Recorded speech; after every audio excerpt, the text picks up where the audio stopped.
What is up, Insaners, and welcome to the Game Week 18 deadline stream, guys. How are you guys doing? Welcome to another deadline stream. It's gonna be a hectic one. A lot of matches have been cancelled. A lot of fixtures are not being played this particular week. So we all have a lot of doubts. I'm sure you also have a lot of doubts. I'm still not very sure and very confident in terms of what team to put out and what to do. But we'll kind of cover all of that. We'll kind of get into that. So welcome all of you again to Game Week 18 deadline stream. We're just about an hour and a half before the deadline, and I think it's going to be an interesting one. I think there'll be a lot of questions, there'll be a lot of things that we'll talk about. So in case if you're new around here, if you've joined us for the first time, welcome to you again, and make sure that you hit the like button, hit the stream. If you like what you see, you make sure you hit the like button and you subscribe to the channel as well. We do a lot of FPL content on Instagram and on YouTube as well, so make sure you follow us at both places. Now, generally how we do this, and generally, the structure that we kind of follow is basically we try to take each and every question. Of course, there are a lot of repetitive questions a lot of times. So, but we still try to answer all of your questions. In case if you have any doubts, in case if you have any concerns, any worries with your team, whether you want to rate your team, whether you just want to, know a little bit more in terms of what transfers to kind of go for, you can also do that here on the stream. So welcome. We'll quickly say hi and then we'll kind of get into the questions. Hi to Nigel. Hi Shan as well. Welcome to the stream. Welcome both of you. Aditya will hi to you again. We will get into the captaincy picks and we will get into those questions. Hi Brian. Hi Parth. Hi Madhav. Welcome all of you to the stream. We'll take questions one by one and then we'll kind of see where we go from there. Now, the first question or the first thing that we're going to talk about is basically future Bas. He's saying that absolutely lost on what to do this week. You've got Ramsdale, Foster, Trent, Reece James, Cancelo, which is decent. Manquillo, Amate, Bowen, Salah, ESR, Jota, Sissoko, King, Ronaldo, Antonio. So basically the play you have are Trent, you have Ramsdale in goal. Then you have Trent, Reece. Those are 3. Then you have Cancelo 4. Manquillo, whether he's going to start or not sure, but he still has a fixture at least. So we have 4 there. You have Salah, you have ESR, which is 6. You have Jota, which is 7.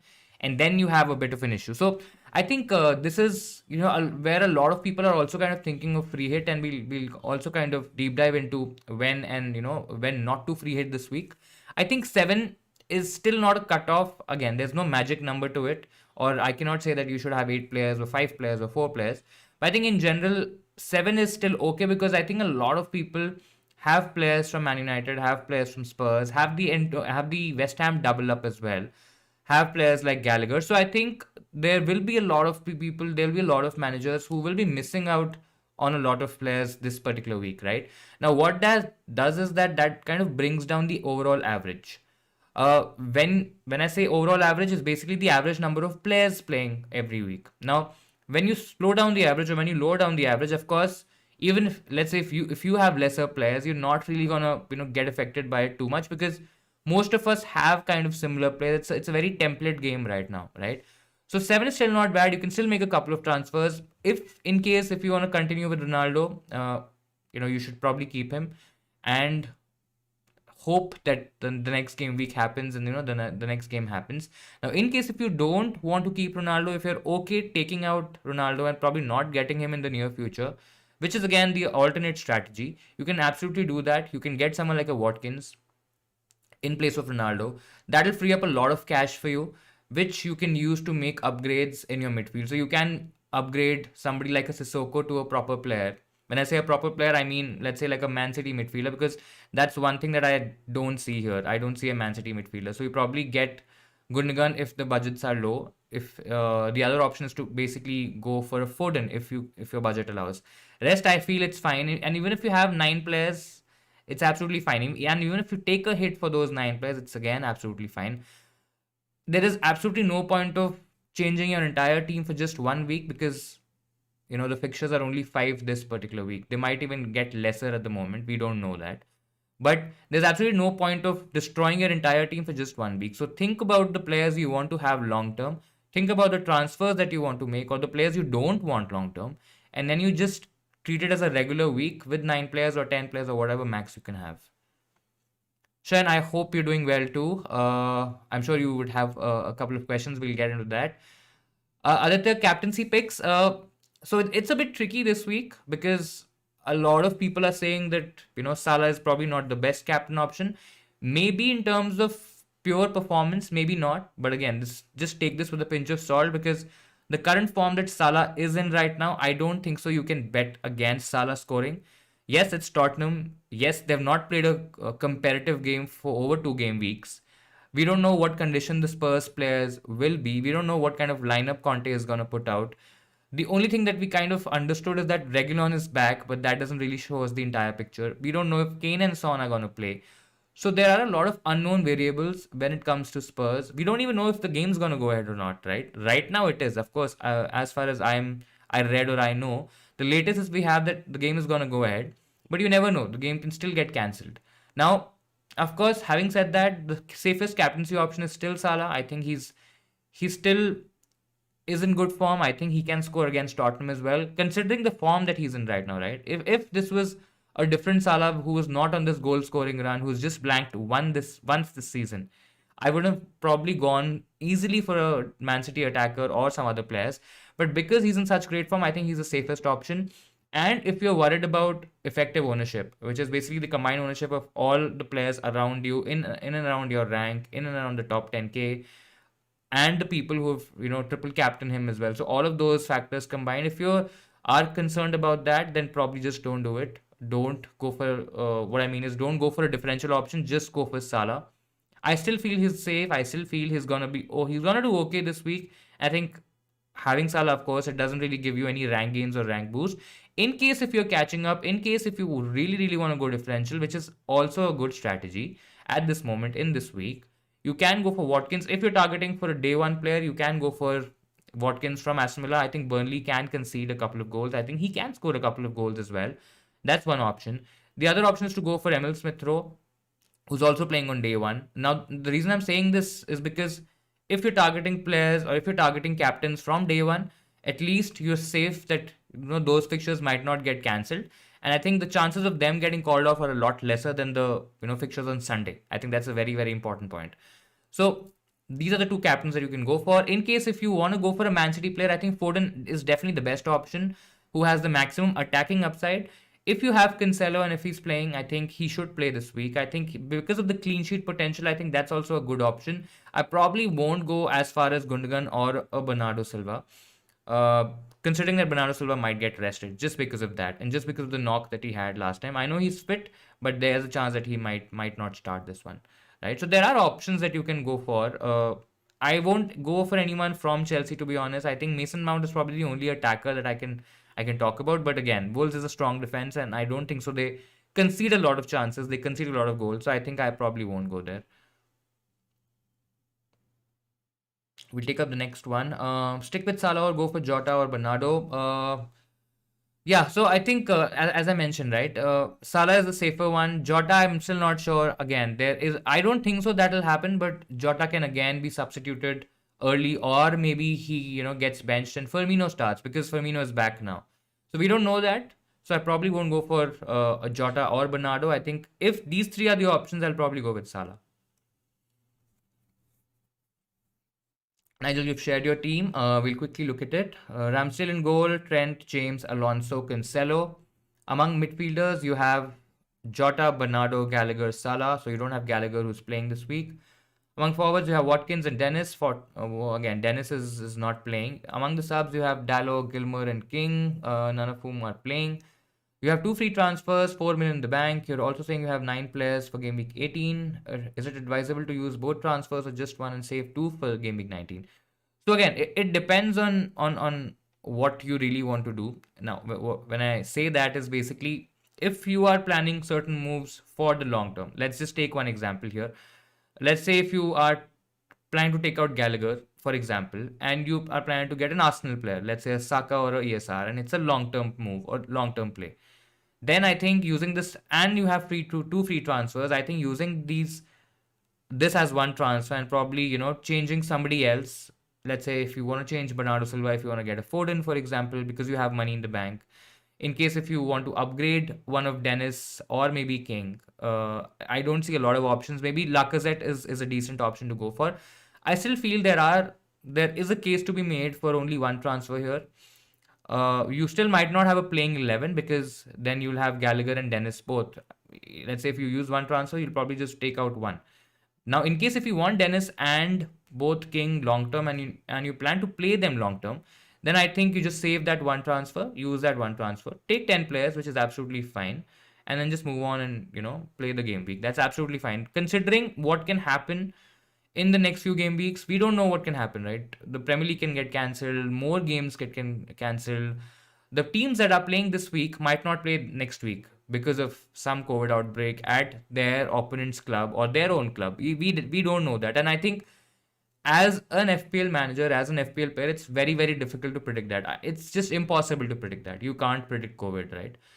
So I think you just safer option is to go for one transfer, make any moves that you want, and then probably just save it.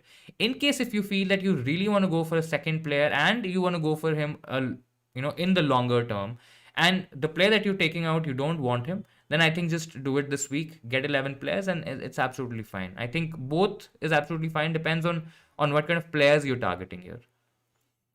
You're saying that you was thinking of a City or a Villa defender, Foden and Ramsey in mid. I think, yeah. So these are all long-term options, right?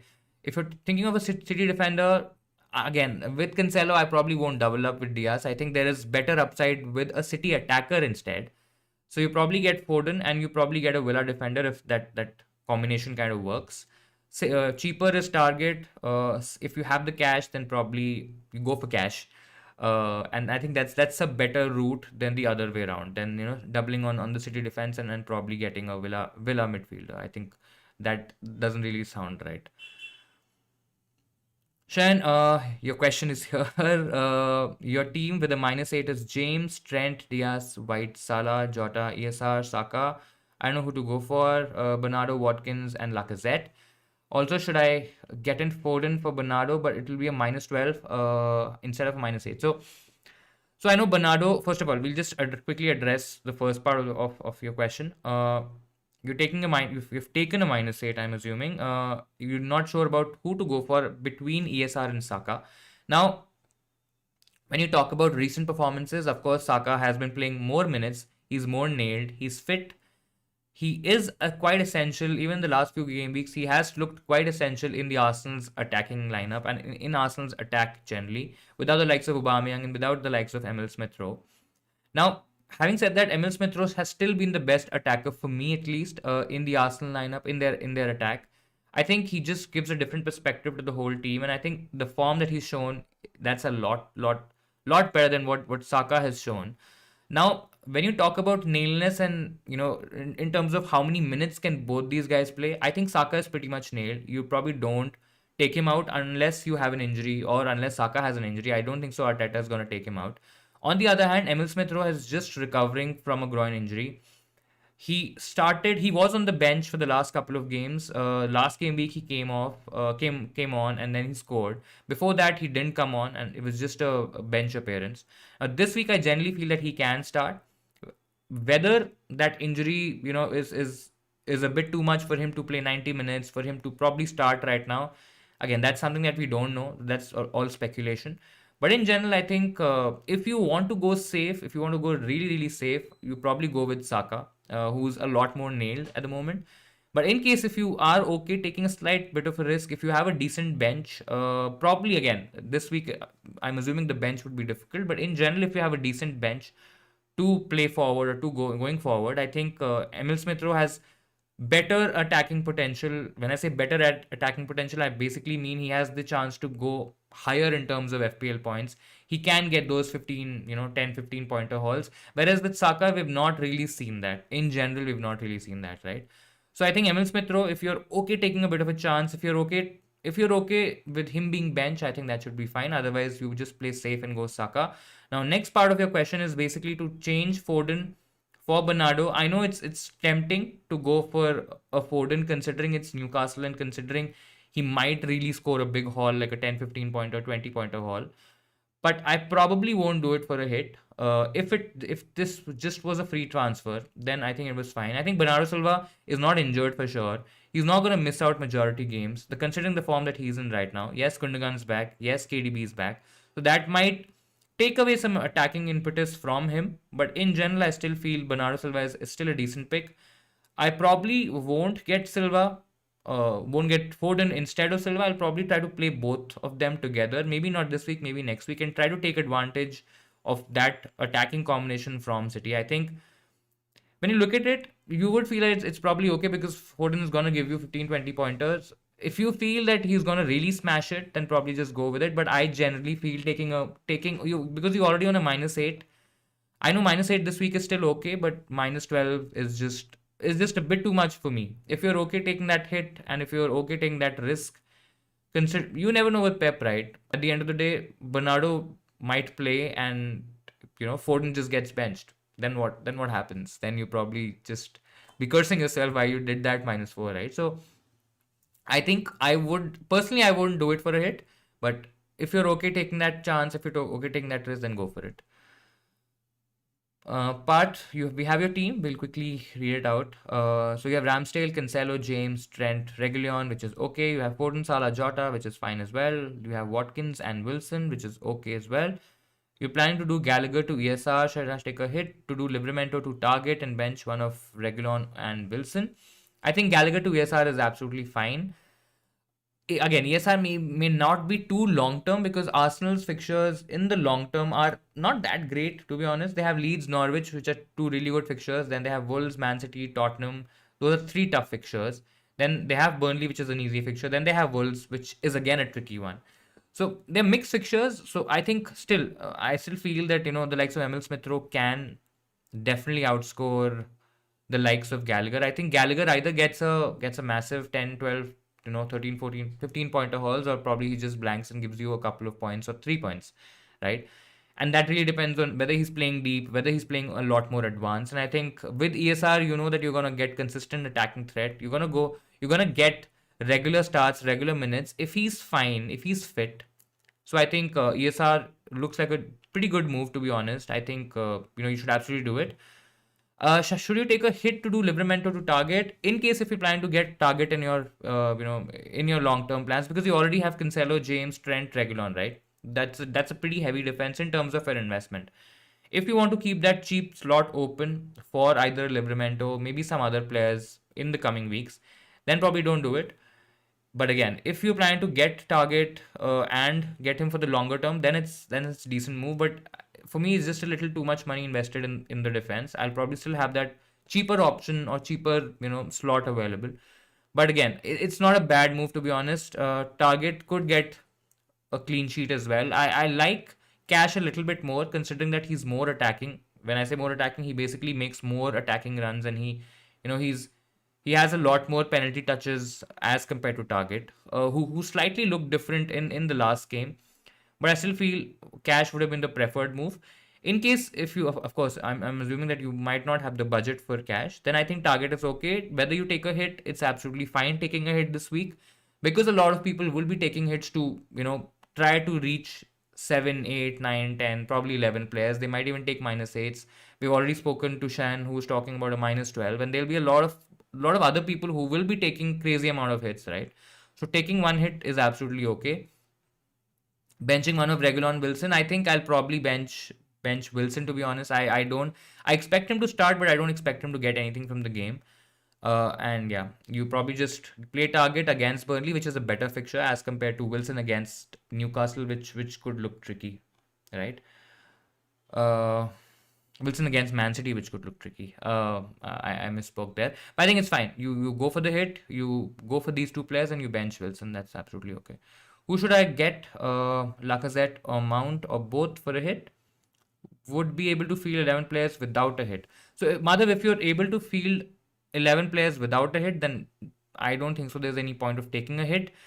Both Lacazette and Mount, for me, again, this is just my personal opinion, they are not very, very long term options. I probably, if Antonio starts scoring, and if you don't have Antonio, let's assume that you don't have Antonio for 1 second, you probably would want to get him. You probably would want to get a Man United attacker, which is Cristiano Ronaldo, and I think that will take a lot of shifting funds, etc. Whether you want a Spurs attacker, maybe not. Whether you want Kane, I'm not sure right now. But again, if you're okay without taking a hit, playing 11 players, then probably just do that.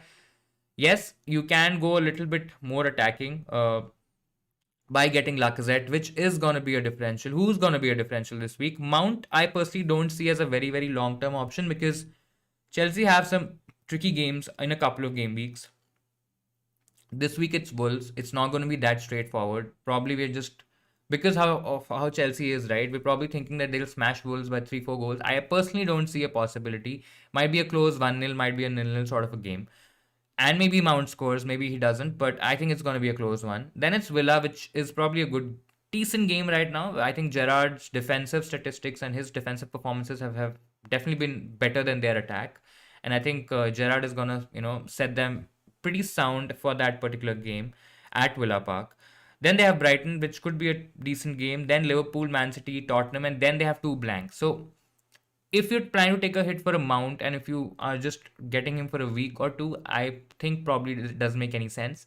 To be honest, I know we probably cannot plan too long term right now considering the whole COVID situation going on there.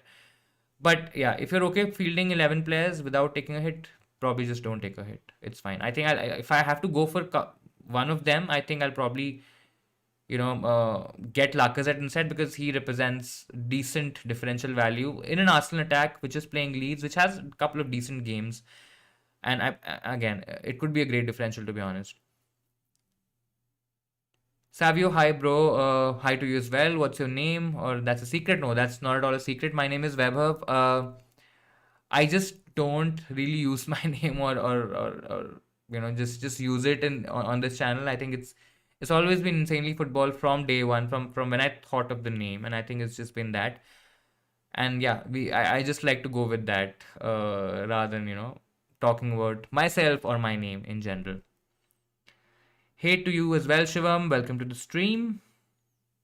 Brian, you have 9 players with 1 free transfer. How would you rate these 4 transfer options? So we've got a lot of options there. 1 Livramento to cash, 2 Livramento to white, keep some extra money in the bank, keep some extra cash in the bank. 3 Livramento to white, Bowen to Rafinha, and lastly, where is that? Lastly, gone. Okay, Livramento to white, Antonio to Lacazette for a -4. So Livramento to cash is fine if you want to make a decent upgrade in defense. Cash is actually a pretty decent option going forward, and he's done decently well so far. Livramento to white, keep some extra cash. That could also be handy in case you want to make a few changes. But again, Livramento to white doesn't really feel like an upgrade, to be honest, because and in fact, Livramento could possibly be a lot more attacking than White. I know that he's playing for an average defense right now, who are conceding a lot of chances, who are conceding goals. They're not keeping clean sheets. Southampton, are they, right? White, on the other hand, yes, Arsenal look okay in terms of they look actually good in terms of their defense, but White doesn't really have any attacking threat. The way the game is being played this year, I would probably want a very attacking defender, maybe a wing back, maybe a full back who likes marauding forward, who likes going, making all these runs. So White for me, I think is probably a waste of a transfer. The only player who's probably has slightly lesser attacking threat, and I would probably go with him, who's a centre back, is probably Diaz. but that's because he plays for a Man City team and they are decent on set pieces. He can score goals from corners, etc. But I probably won't. So this probably option is probably out according to me. Livramento to White, Bowen to Rafinha again. Not really sure about White, to be honest. And I think Bowen to Rafinha is okay. Leeds have Arsenal, Liverpool. They have two tough fixtures. Again, Bowen is also fine. I think the fixtures are okay considering the games go ahead, and I don't think so. You need to take a hit for that. So this option is also kind of ruled out. Then you have Livramento to White and Antonio to Lacazette. I like this just because of the fact that you're getting Lacazette, who's a great differential, but I probably just don't like White, to be honest. I think probably if there were better combinations, of course, considering the financial constraints that you have, I'll just probably go Livramento to Cash and just because Cash right now is also a differential. I don't think so. He's template just yet. He could be in a couple of game weeks if Villa start doing really well in terms of clean sheets, and he also gets a few attacking returns. I think there are chances that he gets template. So you probably take advantage of that. And you again, personally, I'm not a huge fan of White from an FPL perspective. I think he's a very good defender. I think he's transformed the Arsenal defense along with Gabriel, but I just don't see him as an FPL option, to be honest. Vice captain Watkins, Lacazette, Bernardo. I probably won't do it on Bernardo. Lacazette and Watkins are